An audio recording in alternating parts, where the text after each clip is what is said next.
नमस्कार दोस्तों, आप सबका स्वागत है आपके अपने YouTube चैनल रोहित एकेडमी में। आज की क्लास हिंदी साहित्य काल विभाजन और नामकरण से संबंधित है, जो परीक्षा की दृष्टि से महत्वपूर्ण है।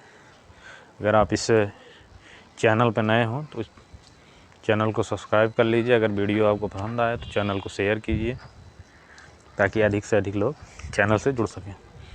तो चलिए आज की क्लास शुरू करते हैं। हिंदी साहित्य काल विभाजन और नामकरण। तो इसमें जो पहला है डॉक्टर जॉर्ज ग्रियर्सन का काल विभाजन। तो डॉक्टर जॉर्ज ग्रियर्सन का काल विभाजन देखते हैं। उन्होंने पहले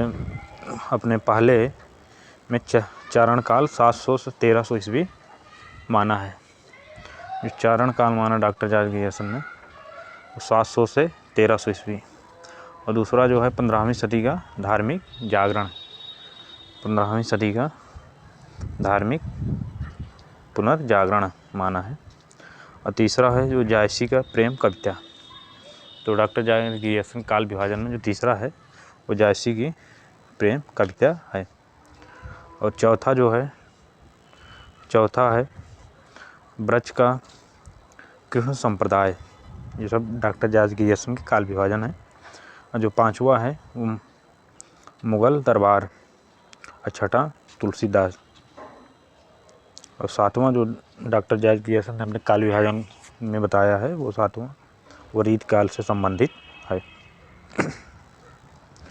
और आठवां डॉक्टर जॉर्ज ग्रियर्सन के काल विभाजन में जो आठवां है वो तुलसीदास के अन्य परिवर्ती करके विभाजन में संबद्ध किया है। और नौवां जो है 18वीं शताब्दी डॉक्टर जॉर्ज ग्रियर्सन के काल विभाजन से है। और 10वां जो माना है वो कंपनी के शासन में हिंदुस्तान। और 11वां जो है वो महारानी विक्टोरिया के शासन में हिंदुस्तान को माना है।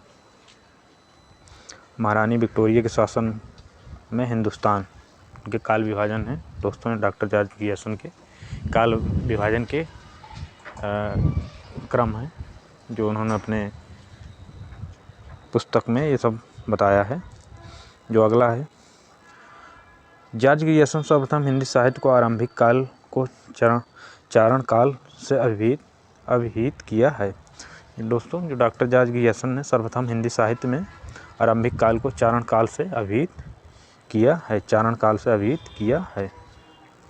अगला, ग्रियर्सन चारण काल के अंतर्गत 9 कवियों, जो डॉक्टर जॉर्ज ग्रियर्सन दोस्तों ने अपने काल विभाजन में 9 कवियों को रखा है। जो पहले हैं पुष्पकवि, दूसरे खुमार सिंह,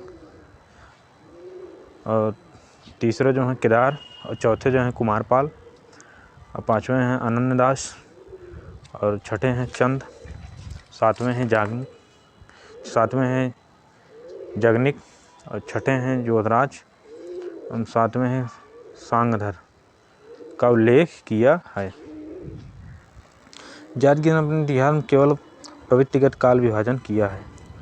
दोस्तों जो डॉक्टर जॉर्ज ग्रियर्सन थे उन्होंने अपने इतिहास में केवल प्रवृत्तिगत काल विभाजन किया है।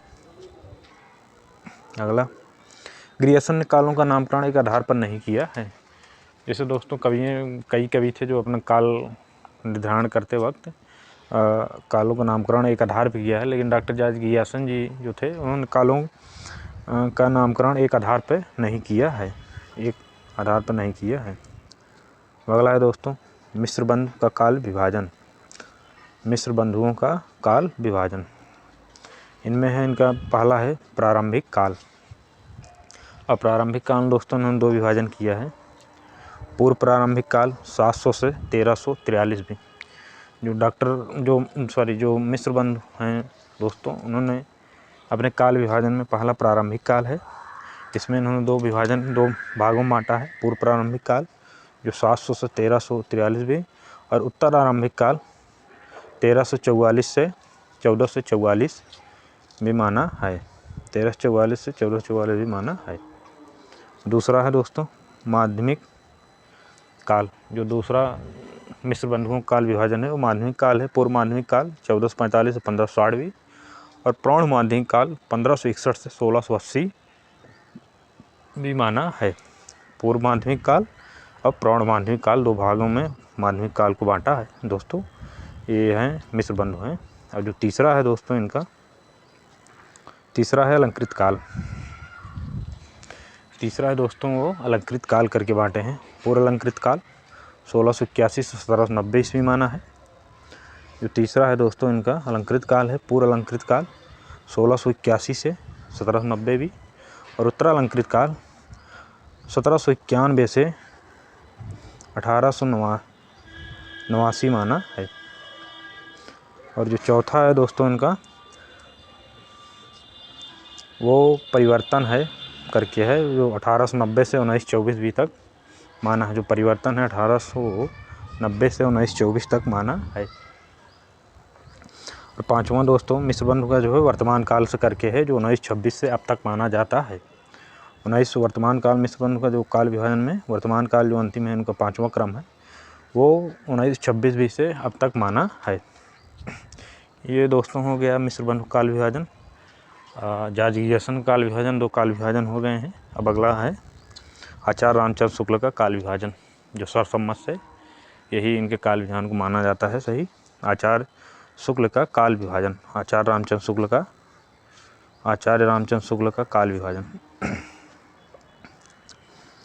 पहला इन्होंने माना है आदिकाल, जो वीरगाथा काल संवत 1050 से 1375 तक माना जाता है। आदिकाल वीरगाथा काल 1050 से 1375 माना है। दूसरा माना है पूर्व मध्यकाल, जिसे भक्ति काल भी कहते हैं, संवत 1375 से 1700 माना है। पूर्व मध्यकाल भक्ति काल भी कहते हैं, संवत 1375 से 1700 माना जाता है। जो तीसरा है दोस्तों आचार्य रामचंद्र शुक्ल के काल विभाजन में उत्तर मध्यकाल रीतकाल संवत 1700-1900 ईस्वी माना जाता है। उत्तर मध्यकाल रीतकाल संवत 1700 से 1900 ईस्वी माना जाता है। और चौथा है दोस्तों आधुनिक काल या गद्य काल, संवत 1900 से 1984 माना जाता है। आधुनिक काल है जो डॉक्टर रामचंद्र शुक्ल जी का, वो गद्य काल भी जिसे कहा जाता है, वो 1900 से 1984 तक माना जाता है, मतलब वर्तमान काल में ये रखा गया है। अगला है दोस्तों डॉक्टर राम कुमार वर्मा का काल विभाजन। देखते हैं डॉक्टर राम कुमार वर्मा जी काल विभाजन। पहला जो है संधिकाल संवत 750 से 1000 भी माना है। संधिकाल जो है दोस्तों संवत 750 से 1000 माना है। चरण काल है दोस्तों, वो दूसरा जो है चरण काल है, जो दोस्तों चरण काल जो है 1000 से 1375 ईस्वी माना है। 1000 से 1375 माना है। और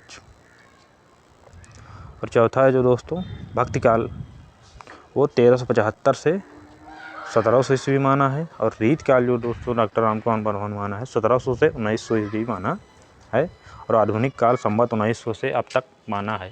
ये हिंदी साहित्य का काल विभाजन डॉक्टर राम कुमार वर्मा के काल विभाजन है। आधुनिक काल 1700 से 1900 तक माना है। 1900 से मतलब अब तक माना है डॉक्टर राम कुमार वर्मा आधुनिक काल को। और अगला है डॉक्टर गणपत चंद्रगुप्त का काल विभाजन। इन्होंने आदिकाल को 1184 से 1350 माना है। जो डॉक्टर गणपत चंद्रगुप्त जी हैं, आदिकाल को सन 1184 से 1350 माना है। और मध्यकाल को सन 1350 से 16 ईस्वी माना। और उत्तर मध्यकाल को 1600 से 1857 माना है। यह डॉक्टर गणपत चंद्रगुप्त काल विभाजन है। और आधुनिक काल जो माना है वो सन 1857 से अब तक माना है। पुनर्जागरण काल भी जिसे कहा जाता है दोस्तों, ये 1857 से अब तक माना है। गणपत चंद्रगुप्त जी काल विभाजन क्रम है। अब अगला है डॉक्टर नगेंद्र द्वारा संपादित ग्रंथ हिंदी साहित्य का इतिहास के अनुसार काल विभाजन। डॉक्टर नगेंद्र जी के संपादित किताब है और इससे संबंधित काल विभाजन जो है, पहला जो है आदिकाल 7वीं सदी के मध्य से 14वीं सदी के मध्य डॉक्टर नागेंद्र में माना है। आदिकाल को 7वीं सदी से मध्य से 14वीं सदी के मध्य तक डॉक्टर नागेंद्र ने माना है। और भक्ति काल को 14वीं से 17वीं सदी के मध्य तक माना है। भक्ति काल को डॉक्टर नागेंद्र ने 14वीं सदी के मध्य से 17वीं सदी के मध्य माना है। और जो रीत काल है डॉक्टर नागेंद्र के, वो 17वीं से शती के मध्य से 19वीं सदी के मध्य तक माना है।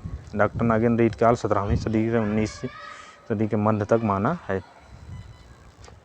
और आधुनिक काल जो माना है दोस्तों डॉक्टर नागेंद्र जी ने, वो आधुनिक काल 19वीं सदी के मध्य से अब तक माना है। आधुनिक काल 19वीं सदी के मध्य से अब तक माना है। इसमें कई क्रम हैं। जो पहला है वो पुनर्जागरण काल, भारतेंदु काल जिसे भी कहते हैं, वो 1857 से 19 तक डॉक्टर नागेंद्र जी ने रखा है। और द्विवेदी काल है दोस्तों, वो 1900 से 1918 ईस्वी तक माना है। और छायावाद दोस्तों 1918 से 1938 ईस्वी तक डॉक्टर नागेंद्र ने माना है। और छायोत्तर काल में भी 2 क्रम हैं। पहला जो है प्रगत प्रयोग काल, जो 1938 से 1953 ईस्वी में छायोत्तर काल में रखा है दोस्तों डॉक्टर नागेंद्र जी ने। और दूसरा है जो वो नवलेखन काल 1953 ईस्वी से अब तक माना है। ये था दोस्तों डॉक्टर नागेंद्र जी के काल विभाजन का क्रम। जो अगला है दोस्तों डॉक्टर बच्चन सिंह का काल विभाजन। डॉक्टर बच्चन सिंह का काल विभाजन, पहला जो डॉक्टर बच्चन सिंह में है, पहला है वो जो अपभ्रंश काल है।